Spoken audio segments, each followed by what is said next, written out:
আচ্ছা, আমরা এখন কথা বলবো, আপনার হাজবেন্ডের নাম কি ছিল?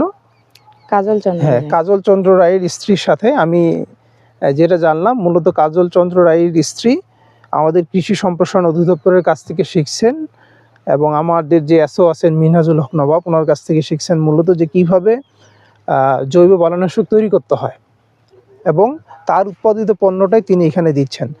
আমরা একটু তার কাছে জানতে চাইবো যে উনি কী কী ধরনের জৈব বালানাশক তৈরি করেন, এবং কি কি এই পর্যন্ত তৈরি করে এটা কিভাবে স্প্রে করেছেন। একটু আপনি বলেন তো কি কি জৈব বালানাশক তৈরি করছেন এবং কিভাবে করছেন? কাটুই পোকার জন্য হচ্ছে যে নিম পাতা দিয়ে 1.5 কেজি নিম পাতা, নিমের ছাল থেতলে সেটা হচ্ছে যে 5 লিটার পানিতে সিদ্ধ করে সেখানে ডিটারজেন্ট পাউডার দিয়ে এটা 1 লিটারে পরিণত করি। তারপরে সেটা ঠান্ডা করে আবার পরিষ্কার 9 লিটার পানি যোগ করে স্প্রে করি।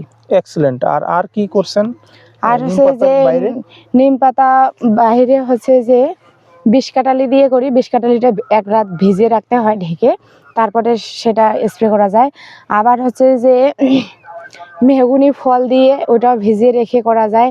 আবার হচ্ছে যে টমেটোর পাতা টমেটো গাছ সেদ্ধ করে, আবার তামাক পাতা দিয়ে করা যায়। আবার হচ্ছে যে নিশিন্দা পাতা দিয়ে করা যায়। নিশিন্দা পাতা আর হচ্ছে যে নিম পাতা সেম ভাবেই তৈরি করা যায়।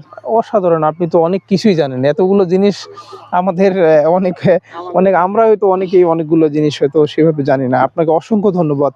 আমাদের বর্তমান একটা বিষয় আমরা যেটা দিকে যাচ্ছি, যে রাসায়নিক সারের ব্যবহার আমরা কিভাবে কমাতে পারি, এবং এই যে মানুষের দিন দিন স্বাস্থ্য খারাপ হচ্ছে, স্বাস্থ্যের নানান সমস্যা হচ্ছে। তো হ্যাঁ, নমস্কার।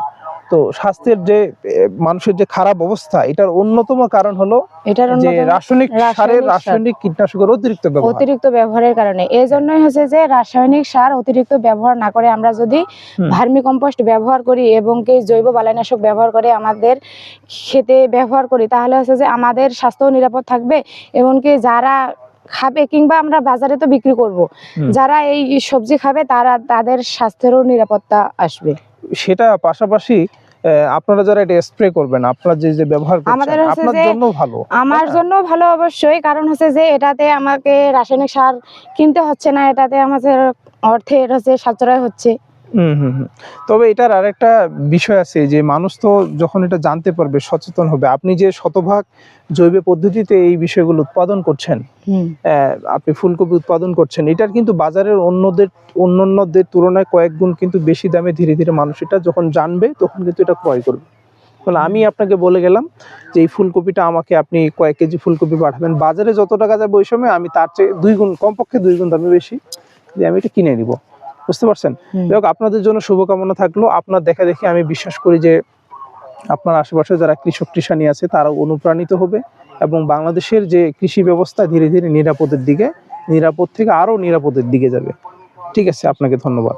জি স্যার, ধন্যবাদ।